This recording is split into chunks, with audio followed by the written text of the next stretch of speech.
Et donc en 1939, nous sommes donc à 5 semaines de la déclaration de la Seconde Guerre mondiale. Et Dole, donc la 17e étape du Tour de France, se joue en 2 temps. Une première étape Annecy-Dole et une deuxième étape Dole-Dijon. Alors l'arrivée se situe avenue de Besançon. Eh bien c'est actuellement l'avenue du général Eisenhower. Il y a un service d'ordre qui tente difficilement quand même de maintenir la foule qui veut aller saluer les coureurs cyclistes. Donc voilà, il y a un bel enthousiasme, une belle fête. Ils se reposent un petit coup, le temps de se restaurer, de boire un coup. Et ils repartent à 13h pour faire le contre-la-montre de Dole à Dijon. À 13h le jour même, partent l'après-midi. C'est là où s'effectue le départ. Ça se situe donc avenue Pompidou. On le voit bien là sur la photo, on retrouve notre garage avec la façade, le relais de la route blanche. Ce contre-la-montre est remporté par un Français, Maurice Archambault, 1h24 pour une moyenne à noter quand même de 42 km/h. Avec des équipements pas du tout en carbone comme aujourd'hui. Pour les journalistes donc, qui ne sont pas des locaux, il est prévu un petit sac dans lequel il y a des spécialités locales. Nous trouvons du pain d'épices, la crème de gruyère et un petit billet, un petit mot, sur lequel est marqué que Dole ne s'écrit pas avec un accent circonflexe. Voilà, déjà à l'époque, il fallait faire attention. C'est la signature du traité de Maastricht. Et ce Tour de France de 92, il a traversé tous les pays de la communauté européenne du charbon et de l'acier. Pour Dole, ça a été bien sûr une opération particulière puisqu'on était journée de repos à Dole et départ le lendemain. Il y avait l'étape à Belfort que Laurent Fignon avait gagné parce qu'ils avaient fait le ballon d'Alsace, sauf s'ils vont faire dans l'autre sens cette année. Et d'ailleurs, le soir même, vu qu'il n'y avait pas les GPS à ce moment-là, pour que les coureurs aillent le plus rapidement dans leur hôtel, nos coureurs du club étaient allés attendre à la sortie de l'autoroute, au Tume, et chacun les avait emmenés dans leur hôtel respectif. Certaines équipes professionnelles avaient même proposé aux coureurs de notre club, le lendemain, parce qu'ils font toujours une sortie, de les accompagner, mais c'est pareil, ça ils s'en rappellent aussi, quoi. Ils avaient roulé avec l'équipe du maillot jaune, c'était Pascal Lino qui était en jaune à ce moment-là, ça c'était chouette aussi. Ouais.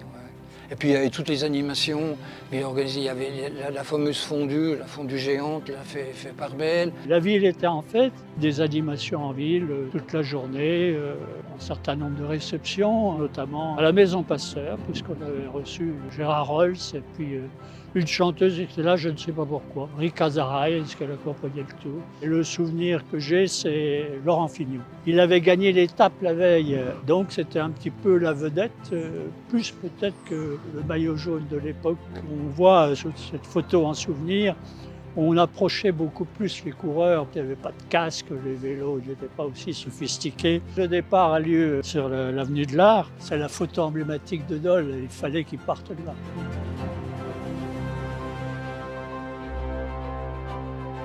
Pour nous, c'était quelque chose d'important, le Tour de France, parce que c'est le Tour de France, parce que c'est populaire, parce que ça met en valeur les territoires. Et au lendemain de l'élection de 2014, on a décidé d'aller rencontrer Christian Prudhomme à Paris et nous avons demandé à ce que Dole puisse être une ville-étape. Dole est formidablement bien placé, à proximité des massifs montagneux, vers le Jura bien sûr, ou vers les Alpes, et cette fois-ci vers les Vosges, avec le franchissement en fin d'étape du célèbre ballon d'Alsace.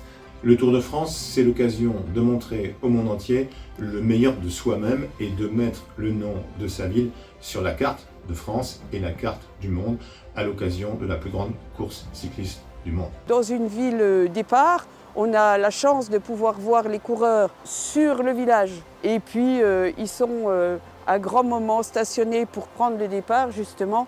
Donc le public a plus l'impression d'être au contact des coureurs que lorsqu'il s'agit d'une ville arrivée. Il y avait l'école de vélo qui discutait avec Chris Froome qui avait gagné cette année-là.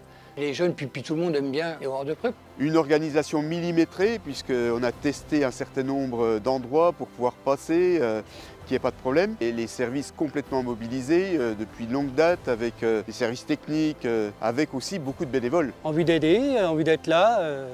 Sur Dole, au plus près des coureurs en même temps. Le Tour de France est très impressionnant, c'est millimétré. Moi je suis Daulois depuis 60 ans, bientôt 61 ans, et puis très fier de représenter la ville de Dole, ça c'est sûr.